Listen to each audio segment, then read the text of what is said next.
ఈ రోజే డౌన్లోడ్ చేయండి. మీ ఫేవరెట్ షోస్ చూడండి. ఎందుకు ఇలా మారిపోయారు? మంచి కంటే చెడే ఎక్కువగా మనుషుల్ని ప్రభావితం చేస్తుంది అనడానికి ప్రస్తుతం మన ఇంట్లో ఉన్న పరిస్థితులే ఎగ్జాంపుల్. పద్మ అత్తయ్య, వెంకట్రావు మామయ్య కూడా ఎంటర్టైన్మెంట్ అంటూ టీవీని వదలట్లేదు.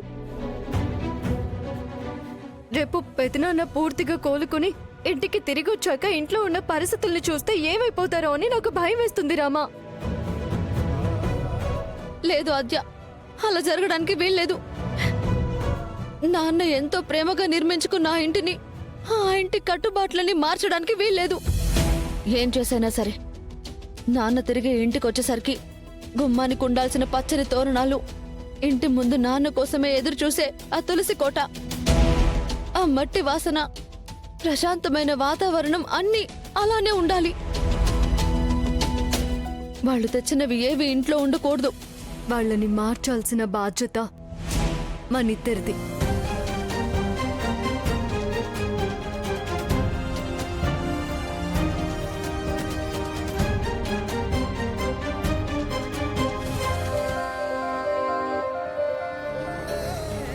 ఆ డబ్బులు ఎక్కడా అని సీనుగాడు నన్ను కొడుతున్నాడు. ఏం చేస్తావు ఆ డబ్బుల్ని? చెప్తే ఏం చేస్తావు? తీసుకెళ్లి వాడికిస్తావా? అంటే 5 కోట్లు కదా, నా వాటా ఏం లేదా? నోరు ముయ్యి. కష్టపడి ప్లాన్ చేసింది నేను, కొట్టేసింది నేను. నీకు వాటా ఎందుకిస్తాను? కావాలంటే కమిషన్ ఇస్తాను, పండగ చేసుకో. కమిషన్ ఏంటి కమిషను? మాకు కూడా అందులో షేర్ కావాలి. ఏయ్ నోర్బై. గుళ్ళో అంత పెద్ద రిస్క్ చేస్తే కమిషన్తో సరిపెట్టేస్తావా? అన్యాయం ఇది. నోర్ముయ్. ఇచ్చింది తీసుకోండి అంతే. ఎందుకంత టెన్షన్గా ఉన్నావు? మనందరం గొడవలు పడ్డం కాదు. నేను ఆ రోజు తన దృష్టి మళ్లించడానికి ఉపయోగించుకున్న ఆ డ్రామా లేడీ సీను కంటపడింది. అది దూరడానికి సందే లేనట్టు నేరుగా మా ఇంట్లో దూరింది. ఆ రామలక్ష్మికి నా మీద అనుమానం వచ్చింది. అంటే నువ్వు దొరికిపోయినట్టేనా? నేను తప్పించుకున్నాను. ఆ లేడీ వాళ్ళకి దొరకకుండా తప్పించాను. కానీ ఆ రామలక్ష్మి ఖచ్చితంగా ఆ డబ్బు నేనే తీశానని ప్రూవ్ చేయాలని చూస్తుంది. అలాగే ఆ రఘురాం గారు బయటికి వచ్చిన తర్వాత ఈ విషయం చెప్పిందంటే ఇంకేముంది, ఊరంతా పరిగెత్తించి కొడతారు. కాదు, చంపేస్తారు. కత్తులతో పొడిపించింది మీరే కదా, మిమ్మల్ని మాత్రం వదలరు.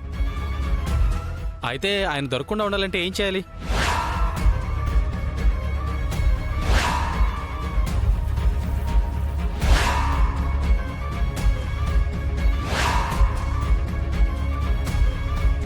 ఆ రఘురాం చావాలి.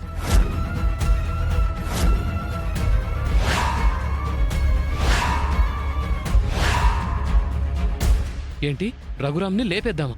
ఎస్, ఆల్రెడీ చావుతో పోరాడుతున్నాడు కదా, ఇదే రైట్ టైం. మమ్మల్ని ఎవరైనా చూస్తే?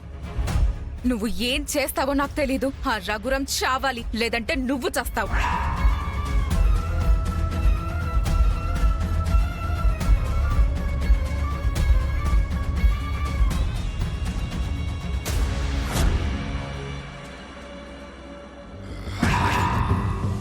ఏం జరుగుతుంది అక్కడ?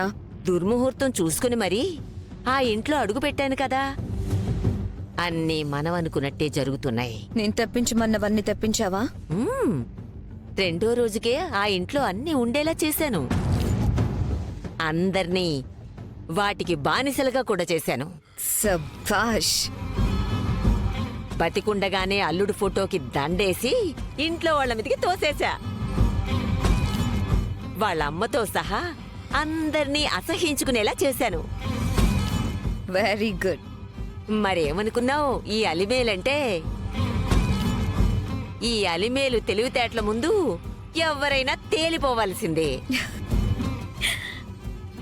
శ్రీను ఆద్యలను ఏం చేశావు? వాళ్ల పెళ్లి నిలబడాలని వాళ్ల చేత పెట్టించిన చిట్టీల కొట్టు కట్టేశారు. రేపో మాపో ఆ అమెరికా పిల్ల నాన్నొచ్చి దాన్ని కూడా తీసుకెళ్లిపోతాడు. అమ్మమ్మా, ఎంత మంచి వార్త చెప్పావే. ఆ ఇంట్లో చిచ్చు పెట్టడం, చిత్రం చూడడమే కదా నా పని. మరి ఆ రఘురాముడి అడుగుజాడల్లో నడిచే లక్ష్మణుడు, అదే మీ అల్లుడేమంటున్నాడు? ఇప్పుడిప్పుడే మా బుట్టలో పడుతున్నాడు. మేం ఎలా ఆడిస్తే అలా ఆడుతున్నాడు. అదును చూసి సీనుగాడి మీదకి ఉసిగొలపాలని చూస్తున్నాం. అవకాశం దొరకడమే ఆలస్యం. తొందరలో అది కూడా జరుగుతుంది. వాళ్ళ అన్నయ్య మాట జవదాటుడు కదా. ఆ, ఆయన గారు కోలుకొని తిరిగి ఇంటికొచ్చినప్పటి సంగతి.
అవునవును, ఈ రోజే మీకు లొకేషన్ పంపిస్తాను, అందరూ వచ్చేయండి.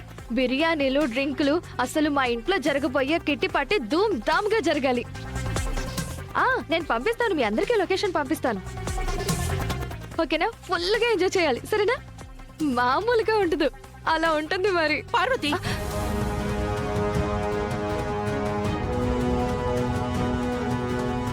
ఏం జరుగుతోంది? ఏం చేస్తున్నావు?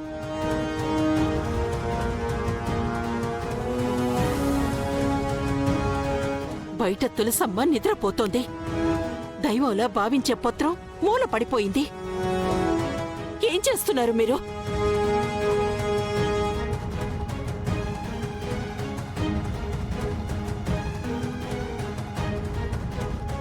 అంటే అవి ఇంట్లో ఎవరు వాడట్లేదు. ఆ? వాటి వల్లే కదా మన ఆరోగ్యం బాగుండేది. అవన్నీ వాడకుండా వంట ఎలా చేస్తున్నారు?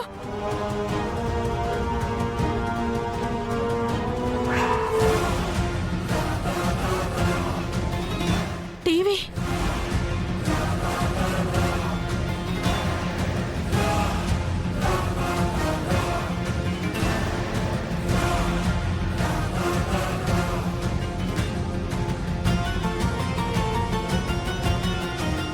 ఫ్రిడ్జ్